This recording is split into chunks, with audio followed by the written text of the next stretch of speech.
My name is Arden, I am 36, and I still remember the exact moment my world imploded. I stood before 12 executives in our quarterly strategy meeting, presenting the supply chain overhaul I'd spent months developing. The graphs on my slides showed potential savings of $4.2 million annually. As I finished, my manager Niles leaned back, not even glancing at my handouts.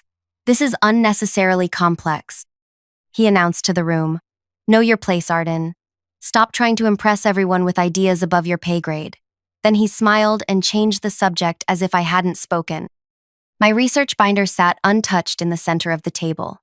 3 months of work dismissed in 10 seconds while colleagues avoided eye contact with me. I didn't know then that this humiliation would be the kindling for what happened at the company-wide merger announcement just 12 weeks later. Before I tell you how I transformed from the department's invisible workhorse to the woman who made Niles pack his belongings in a cardboard box, I would like to know if you've ever had your brilliance deliberately buried by someone threatened by your potential. Because what I am about to share isn't just a story of professional revenge, it's a blueprint for reclaiming your power from those who profit from your silence. I joined Integrated Systems as a logistics coordinator when I was 29.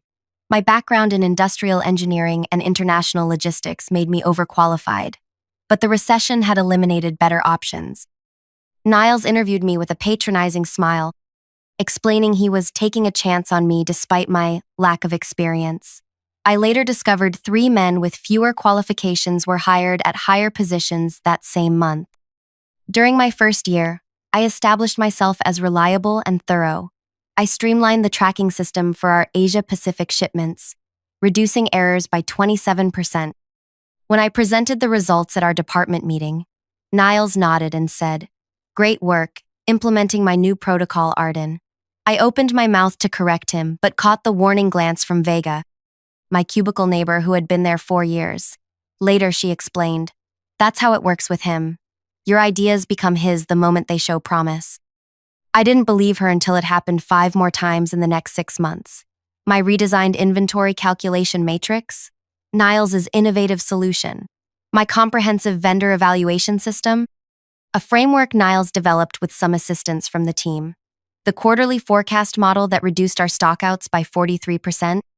Niles presented it to the executive team as his brainchild, while I was assigned to train the newest hire, a 24-year-old named Preston who would become my supervisor 3 months later. The pattern was consistent and deliberate. Niles would assign me impossible projects with inadequate resources, expecting failure. When I succeeded anyway, he would claim credit. When I asked for recognition in my performance review, he noted I had unrealistic expectations and authority issues. "You're good at execution, Arden," he said, sliding my minimal raise letter across his desk. "But strategic thinking requires experience you don't have. I'm trying to protect you from overreaching." I went home that night and updated my resume, applied to 17 positions over the weekend, received 3 interviews, 2 second interviews, and 0 offers. The economy was still recovering, and my industry was saturated with laid-off executives willing to take mid-level positions. I was trapped. That's when I developed a different strategy. If leaving wasn't an option, I would need to change the system from within. I began with small connections outside our department, lunch with Talia from finance, coffee with Dominic in IT, helping Joe troubleshoot warehouse inventory discrepancies. I never complained about Niles. Instead, I asked questions about their challenges and offered solutions. "The tracking system doesn't talk to the accounting software? What if we created this workaround?" "Your team can't get accurate forecasts from our department? Let me send you this spreadsheet I developed for my own use." "The warehouse team is struggling with our labeling protocol? I have a modified version that might help." These colleagues didn't care who got credit, they just wanted their problems solved. So I solved them, building a network of allies who implemented pieces of my ideas throughout the company. While Niles reported that our department was running optimally, I was quietly constructing a parallel system that proved my methods worked better. The situation escalated 2 years into my employment, when our biggest client threatened to leave due to persistent shipping delays. Niles called an emergency department meeting where he berated everyone for incompetence. I raised my hand. "I've analyzed the last 6 months of delays," I said, passing out a document I'd prepared. 90% stem from the same 3 breakdown points. I've outlined a solution that would require minimal additional resources. The room went silent. I'd broken the unspoken rule: never offer solutions when Niles was looking for someone to blame. He took my document, glanced at it for 3 seconds, and dropped it on the table. We don't have time for amateur dramatics, Arden. This requires experienced leadership, not entry-level guesswork. I persisted. The data clearly shows. You're out of line, he interrupted, his tone suddenly icy. This meeting is about accountability, not your desperate attempts for promotion. If you can't respect the hierarchy here, perhaps you should reconsider your fit with this company.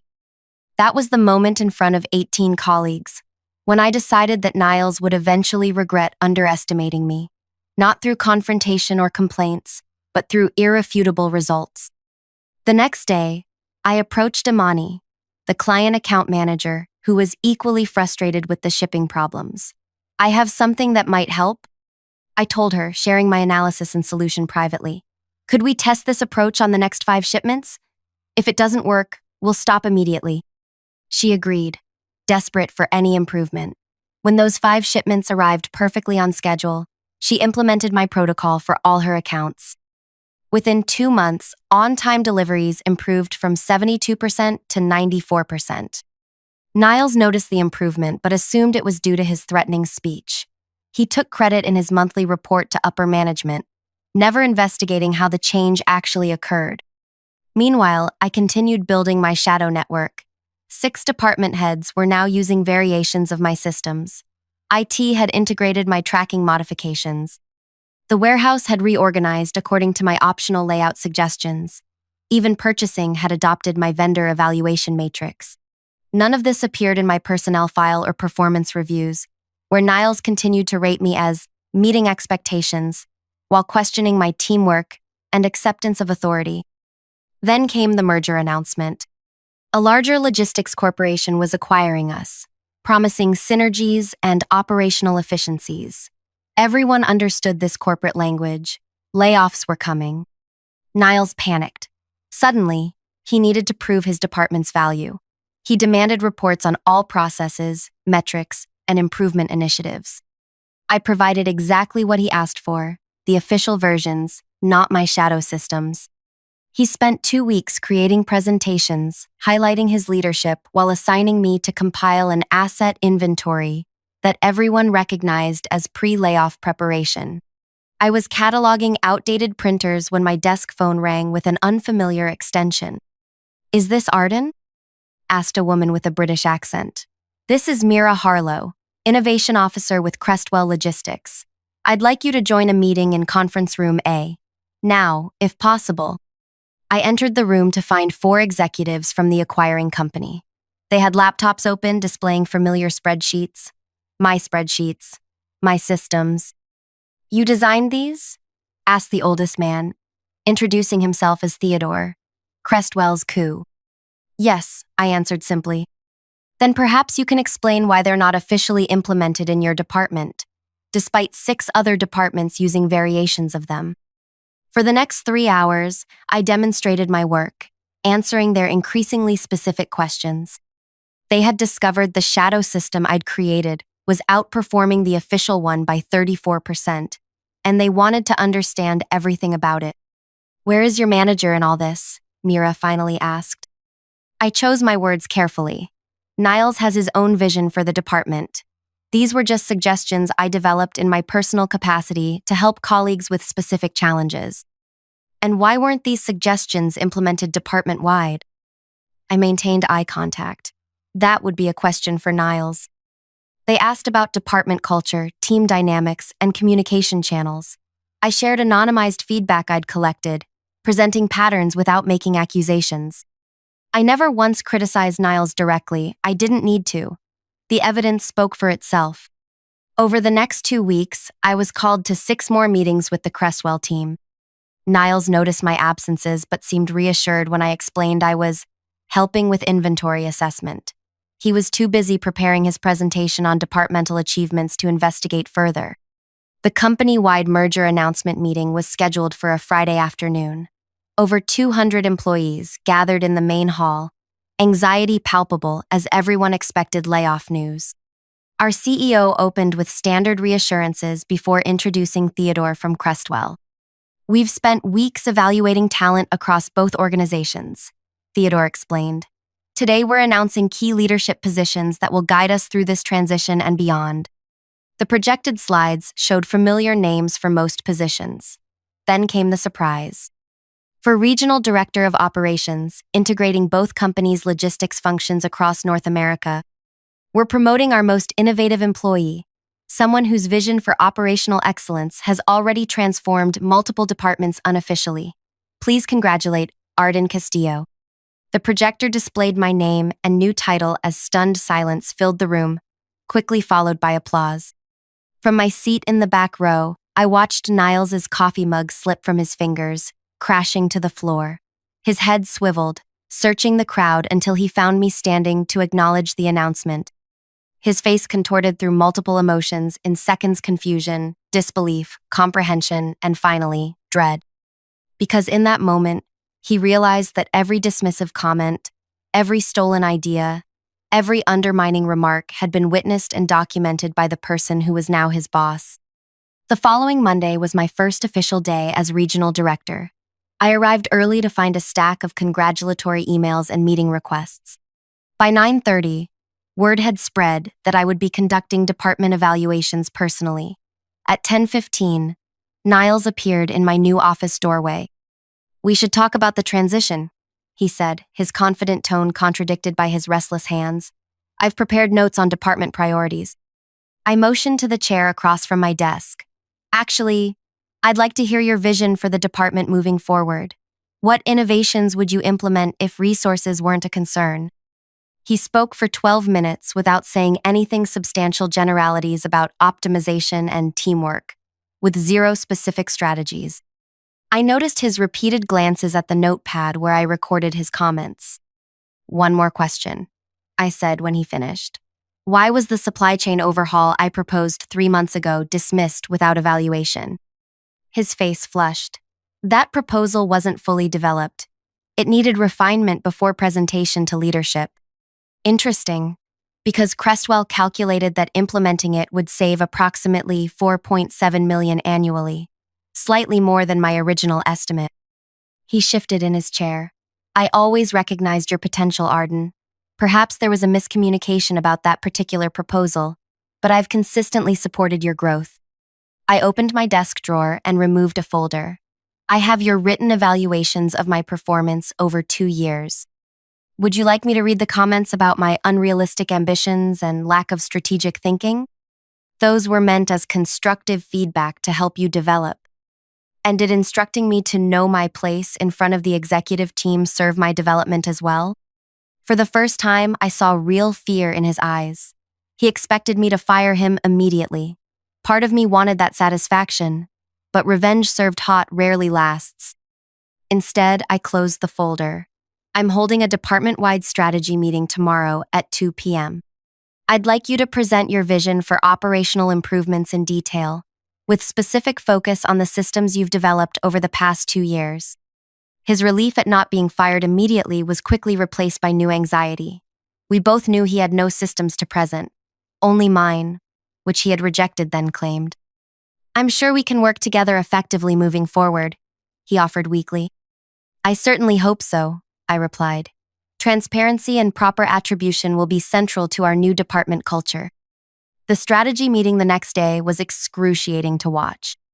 Niles fumbled through vague statements about efficiency, while 20 colleagues, many of whom had secretly helped me implement my shadow systems, watched with thinly veiled contempt. When asked specific questions, he deflected or claimed the details were still being refined. As he struggled through his non-answers, I noticed Vega, my old cubicle neighbor, hiding a smile behind her coffee cup. Preston, once promoted over me, studied his shoes. Imani, the client account manager who had first tested my shipping solutions, openly rolled her eyes. I never undermined Niles during that meeting. I didn't need to. His resignation letter appeared on my desk at 4:45 p.m., a single page claiming he was pursuing other opportunities effective immediately. I waited until the next morning to announce Niles's departure.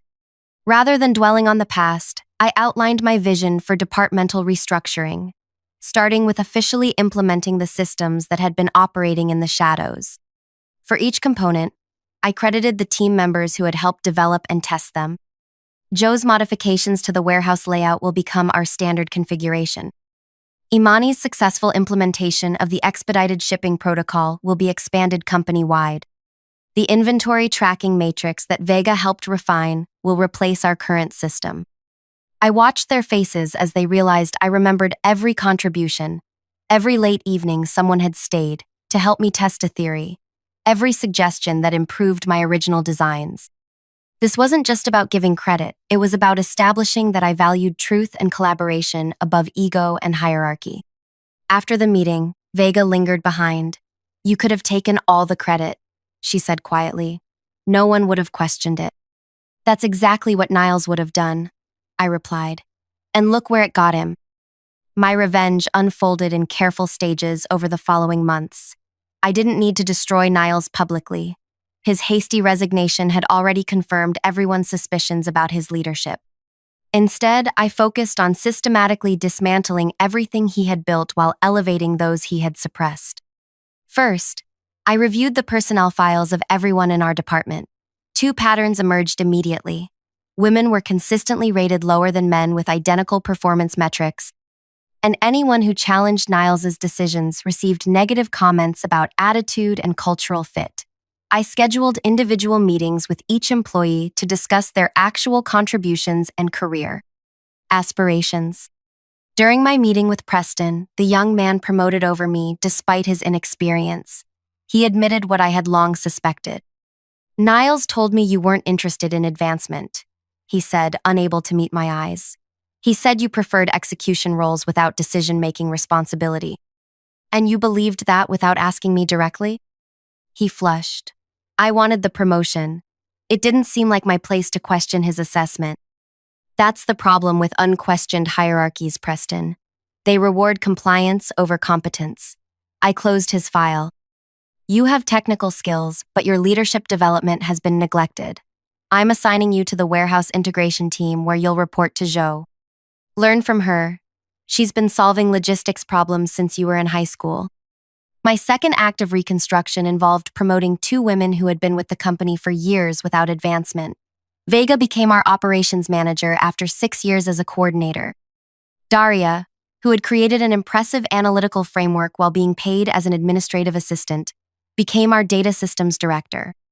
When HR questioned these promotions, citing lack of management experience, I provided detailed evidence of their unofficial leadership roles and quantifiable contributions. I also noted that 7 male employees with similar backgrounds had been promoted without such scrutiny. The approvals came through within a week. My third and most important structural change was implementing a transparent attribution system where all contributions were publicly documented. Every project now included a collaboration history showing who contributed what ideas, analytics, or improvements. Meeting minutes noted who raised key points. Presentations included acknowledgement slides. This transparency accomplished two things. It made it impossible for anyone to claim credit for others' work, and it revealed which team members consistently generated valuable insights versus those who merely managed others' innovation. The changes initially created discomfort among managers accustomed to Niles's style. 3 resigned within the first month, claiming the new system was unnecessarily bureaucratic or undermined traditional management authority. I didn't fight to keep them. Their departures created opportunities to promote internal talent who embraced accountability.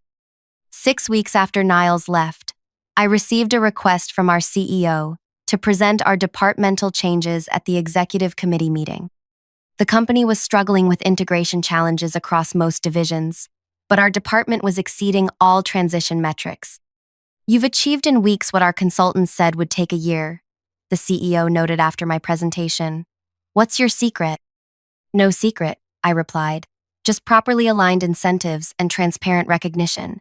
People perform remarkably well when they know their contributions won't be stolen or buried. The executive committee exchanged uncomfortable glances. Many of them had management styles similar to Niles's. I hadn't intended my comment as a challenge to the broader corporate culture, but it landed that way nonetheless.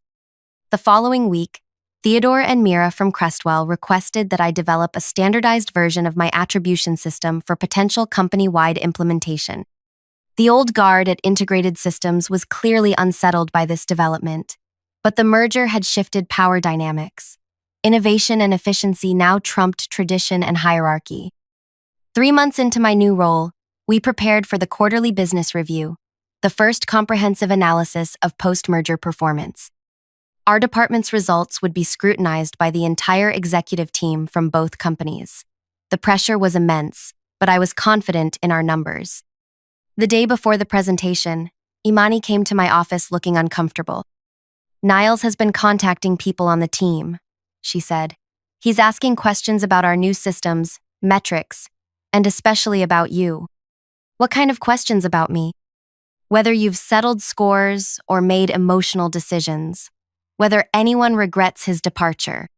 He seems to be building a case that you're dismantling his successful framework out of personal vendetta." I considered this information carefully. "Has anyone provided the responses he's fishing for?" Imani shook her head. "Not that I know of, but he's persistent." "Thank you for letting me know," I said. "Please tell anyone who's uncomfortable with his calls to direct him to me directly." That evening, I received an email from an unfamiliar address. It was Niles, requesting permission to attend the quarterly review as an interested observer. He claimed he wanted to support his former team and witness the continued success of systems he had helped develop. His audacity was breathtaking, yet denying his request would support his narrative that I feared his presence or was hiding poor performance. I replied with a single line. "The quarterly review is open to all employees and investors. Visitor passes are available at reception." The next morning, I arrived early to find the presentation room already filling with executives and department heads. I spotted Niles in the back row, wearing a visitor badge and speaking with one of the board members. Our eyes met briefly before he looked away, pretending not to have seen me. As the meeting began, various departments presented their integration progress. Most reported expected challenges and modest improvements. When my turn came, I approached the podium with confidence born from irrefutable data. The Operations and Logistics Department has completed its integration 3 weeks ahead of schedule. I began. All key performance indicators show significant improvement from pre-merger baselines. For the next 20 minutes, I presented slide after slide of performance metrics, each showing dramatic improvement. On-time deliveries, up 22%, order accuracy, improved by 17%. Processing costs, reduced by 31%. Customer satisfaction, increased by 43%. Employee retention, improved by 26% despite the merger uncertainty.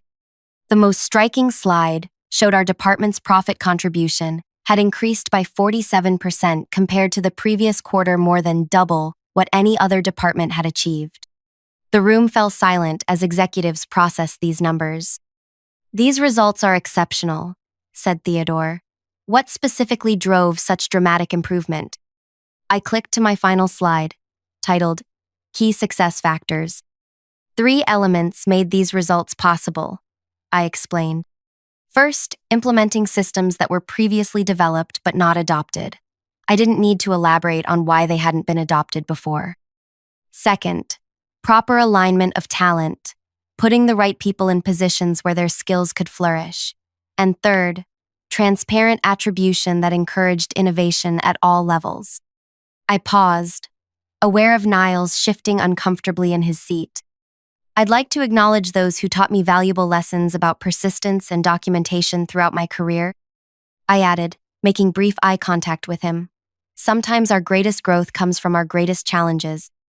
The subtle reference wasn't lost on those who knew our history. I saw Niles stiffen, then gather his belongings. He slipped out before the queue, a session began, but not before several executives noted his hasty departure.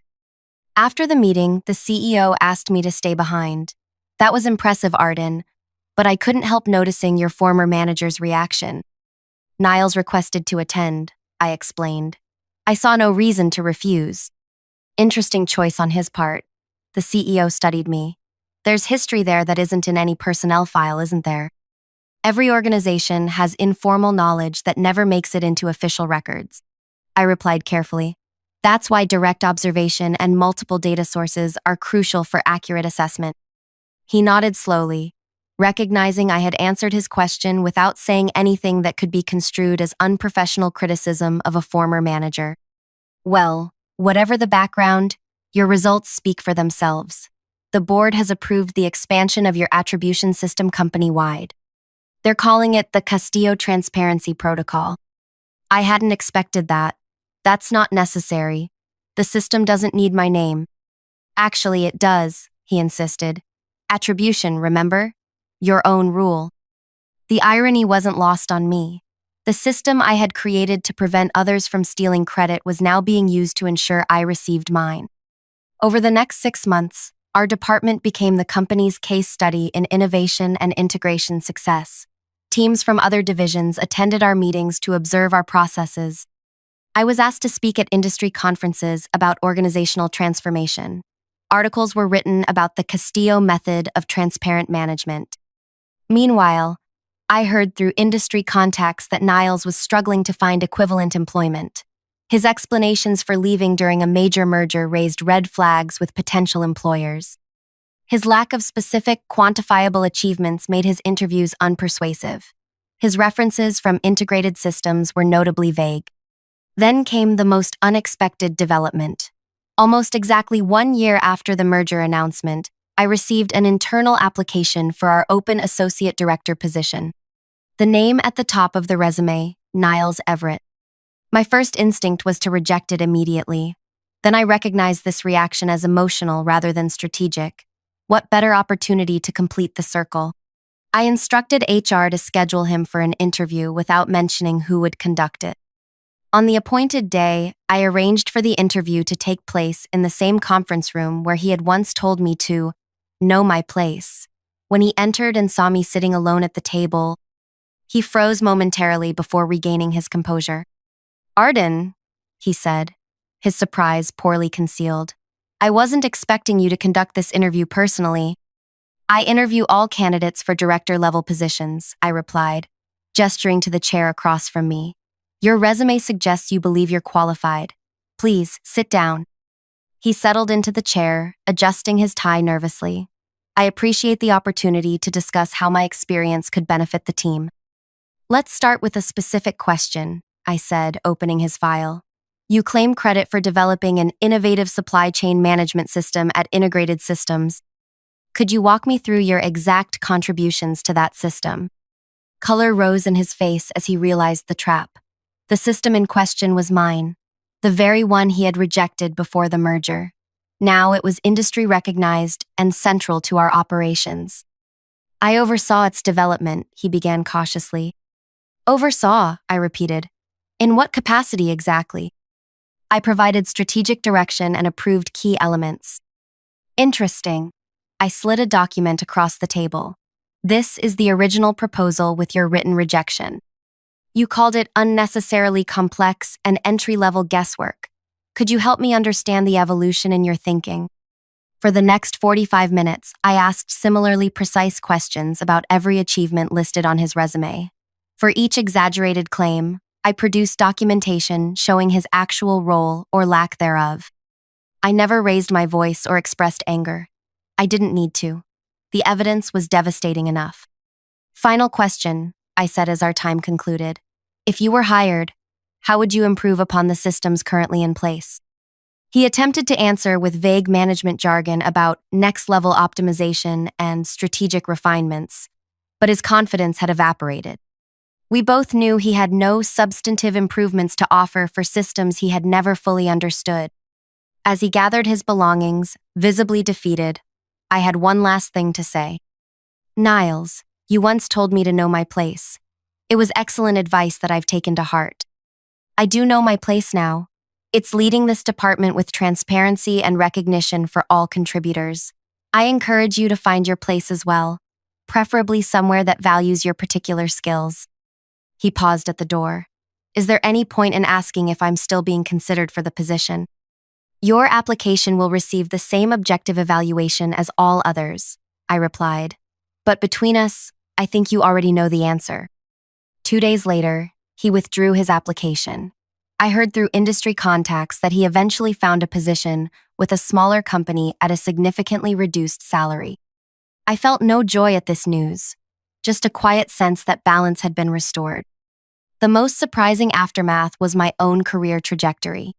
6 months after rejecting Niles's application, I was promoted to Executive Vice President of Global Operations, overseeing not just North America but our entire worldwide logistics network.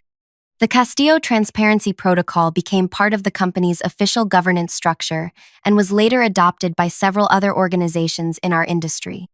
On the 1-year anniversary of my promotion to Regional Director, Vega organized a small celebration with the core team members who had supported my shadow systems before the merger.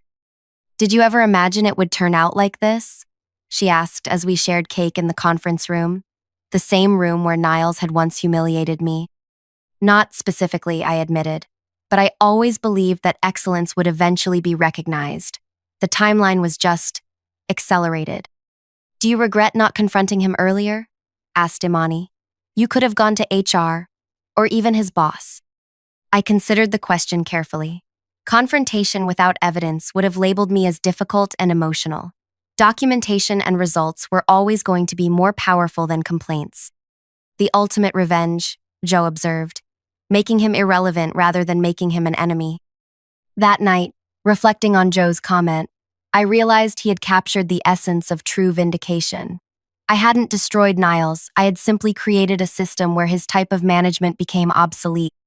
I hadn't attacked him personally. I had built something better that made his methods obviously inferior. The most devastating revenge isn't destruction. It's making someone face the full consequence of their underestimation. It's showing them precisely what they missed by dismissing your potential. It's creating success so undeniable that their rejection becomes their greatest regret. Every time a woman tells me she's being undermined by a manager who steals her ideas or dismisses her contributions, I share this truth. Document everything, build alliances, and focus on creating systems that make manipulation impossible. The best revenge isn't plotting someone's downfall. It's rising so high that they become irrelevant to your story. Today, when I interview candidates, I always ask about ideas they've had rejected and what they learned from the experience. Their answers tell me more about their character than any list of achievements. Those who became bitter tell one kind of story. Those who found creative ways to prove their value tell another. I'm always looking for the second type, the ones who understand that perseverance and documentation are more powerful than confrontation. So if you're currently working for someone who tells you to know your place, remember my story, keep records, build evidence, create quiet alliances, and prepare for the day when knowing your place means watching their face as you rise to heights they never imagined you could reach. Have you ever been underestimated at work? How did you respond to having your ideas dismissed or stolen? Leave a comment below about your experience and what you did about it. Did you confront the situation directly, or did you find another path? I read every comment and respond to those who share their stories with honesty and detail. And if you found value in my journey, please subscribe for more authentic workplace narratives that might just help you navigate your own professional challenges. Remember, the best revenge isn't just success. It's success so magnificent that those who doubted you must witness it in silence.